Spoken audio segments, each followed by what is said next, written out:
Bienvenidos. Federico, el poeta inacabado, se plantea como un análisis semiótico de la obra del poeta y dramaturgo español Federico García Lorca. Aquí el análisis se propone a partir del estudio de dos libros, tan disímiles entre sí como importantes para comprender el desarrollo y la evolución del autor.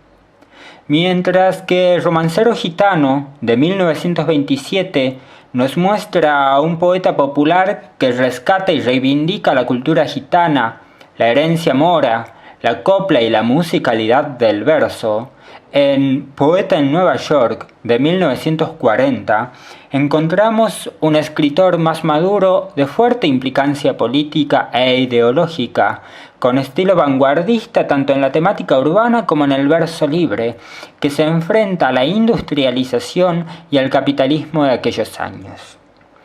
Estas dos obras nos permiten hacer un sucinto análisis de cómo Lorca se enfrenta a dos realidades diversas entre sí y cómo cada una de ellas deja una marca imborrable en su literatura.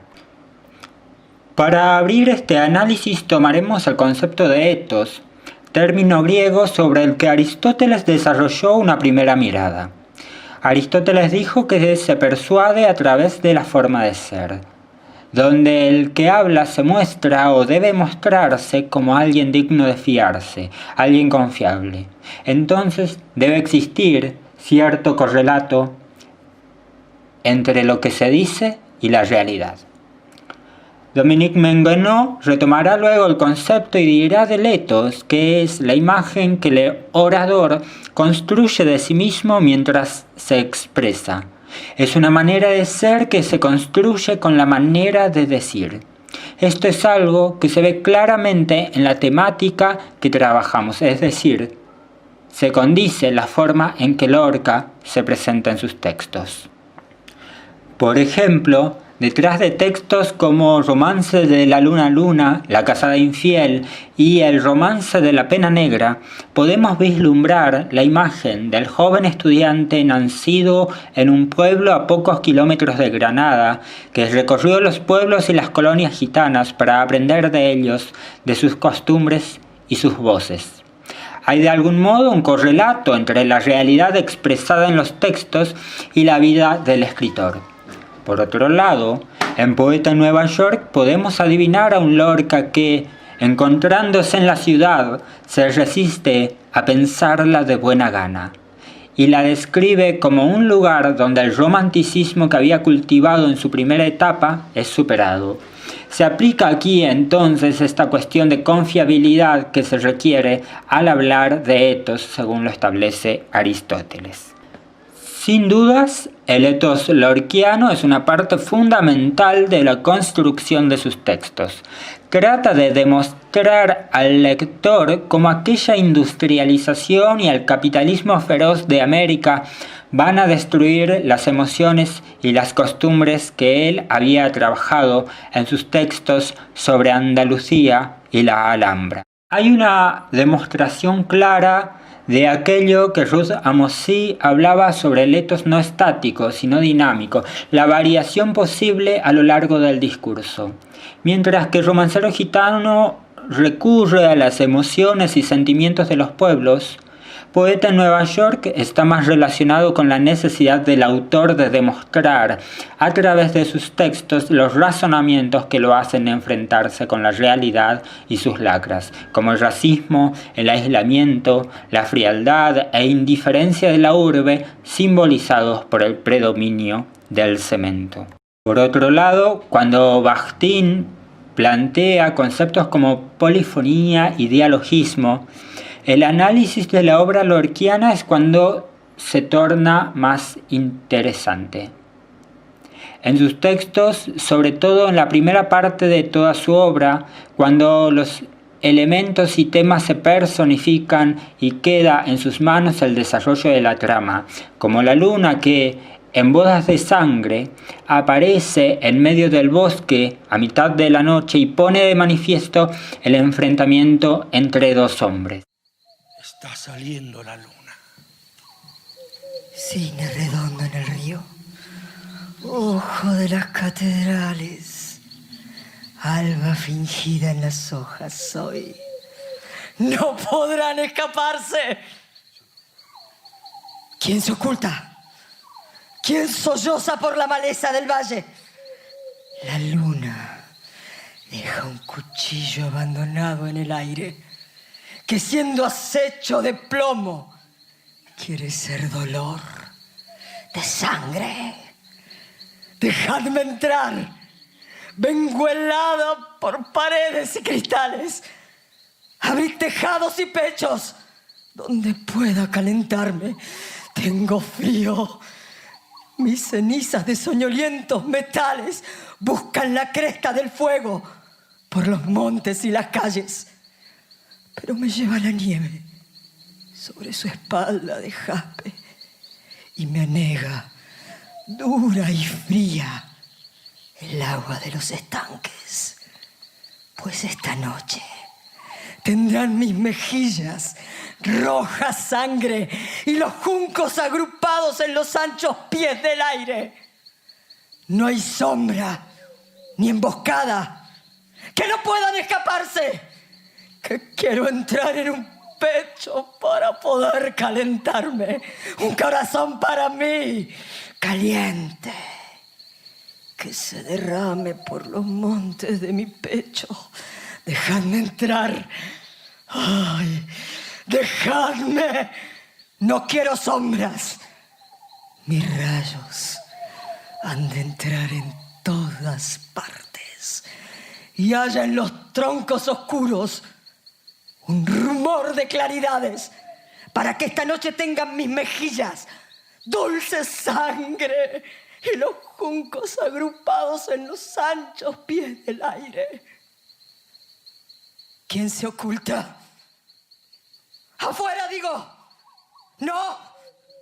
¡No podrán escaparse! Yo haré lucir al caballo una fiebre de diamante. Un elemento tan recurrente como la luna hace que la voz del narrador se retraiga y se convierte en sujeto enunciador del acto.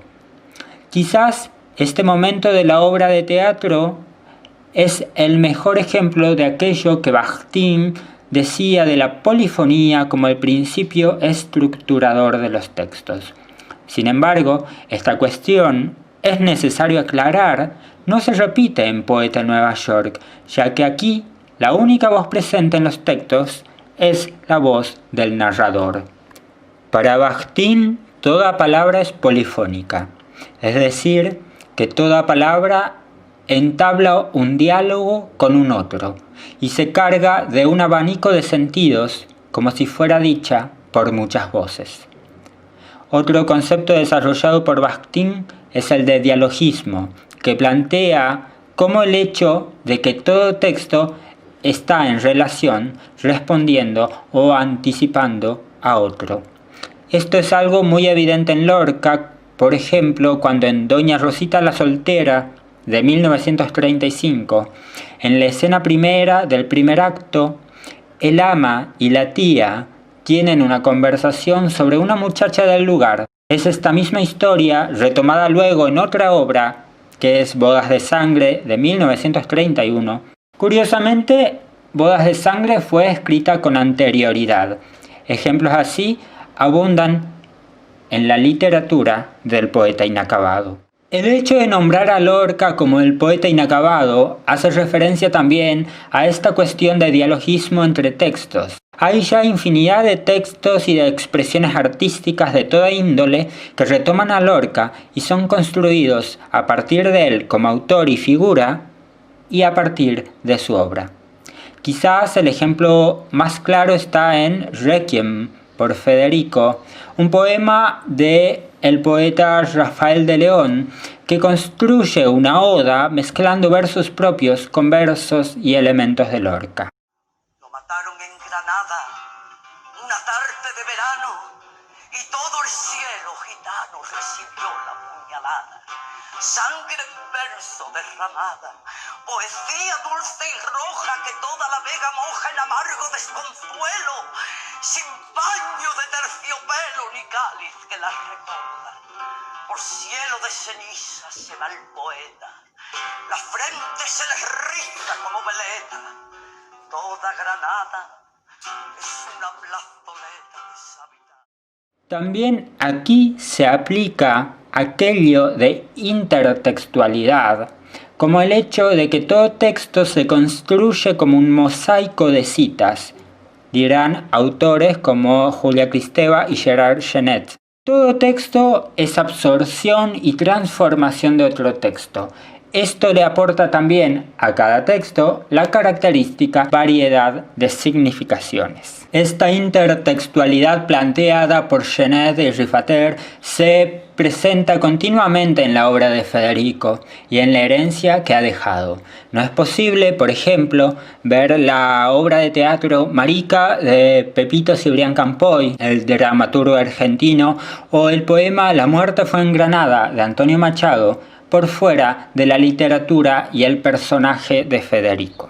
Mientras que desarrollando el concepto de transtextualidad de Genet como la relación manifiesta o secreta con otros textos, observamos ya el nombrado Requiem por Federico de Rafael de León como un claro ejemplo de hipertextualidad, en tanto que en Romancero Gitano encontramos la architextualidad de los romances como estructura dentro del género literario. Los romances recrean relatos, creencias, símbolos y leyendas de una cultura subterránea como es la cultura gitana, circulando en el fluir de la cultura andaluza. Así, en el romance de La Luna Luna, se alude a la creencia gitana de que los niños no debían salir por las noches de luna llena porque podían morir o enfermar. Por último, cada versión y cada interpretación de sus textos responde a lo que Bakhtin analizaba, superando a Jacobson como el hecho de que nunca un enunciado llega al destinatario de la exacta manera en que fue concebido. La literatura lorquiana, encerrada en sí y abierta a otros autores, es fiel muestra de cómo el lenguaje está continuamente atravesado por otros y sus huellas. Por su parte, tomando a Jacqueline Aucier-Rebus, al hablar de heterogeneidades enunciativas en tanto formas de incluir voces otras en el texto, es oportuno hablar de algunos romances lorquianos. Sirva de muestra solo para aclarar el concepto la muerte de Antoñito el Camborio, donde el mismo personaje es el que le dice al poeta aquello de «Ay, Federico García, llama a la Guardia Civil, ya mi talle se ha quebrado como caña de maíz». También aquí podría incluirse un ejemplo anterior, que es el de La Luna de Bodas de Sangre. En estos casos, los seres y elementos en general, la luna, el cuchillo o el personaje humano, atraviesan el texto para torcer el desarrollo de la historia. Así, si la luna no hubiera asomado en Bodas de Sangre, tal vez los amantes habrían podido huir. Esas interpelaciones al lector desde entidades o personajes que quiebran o entrecruzan direcciones en el discurso determinan niveles de complejidad. En otro de sus textos, Romance de la Guardia Civil Española, que integra el ya nombrado Romancero Gitano, podemos ver aquello que Émile Benveniste decía de la enunciación como el acto en que el enunciador se apropia de la lengua y se coloca a sí mismo como locutor, asume el lugar del narrador y a partir de sí mismo desarrolla el discurso. Lo curioso de este texto es cómo, huyendo del recurso de la voz de los personajes, el poeta narra la historia en soledad. Lo mismo pasa en Poeta en Nueva York, donde, a diferencia del Romancero Gitano, los personajes y los símbolos no tienen una voz propia que coexista con la voz del enunciador. La desnudez del verso hace que esta última sea una producción más incisiva y claramente comprometida con los temas que desarrolla. Vista desde el análisis tradicional, la obra de Federico tuvo lecturas seguramente más acotadas y limitantes. Desde la semiótica y el análisis del discurso vemos que la riqueza de la obra de Lorca se visualiza como si fuera un diamante del lenguaje, con muchas facetas y refracciones de sentido.